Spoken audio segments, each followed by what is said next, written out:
likawatenganisha wale wawili. Ikawa baada ya kufa kwake Ahabu, Moabu wakawasi. Ni sehemu maradufu ya roho yako na iwe juu yangu. Kwa upepo mkali wa kisulisu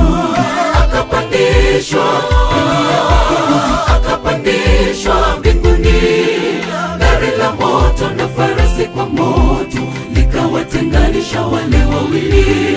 Ikawa baada ya kufa kwake Ahabu, Moabu wakawasi. Ni sehemu maradufu ya roho yako na iwe juu yangu.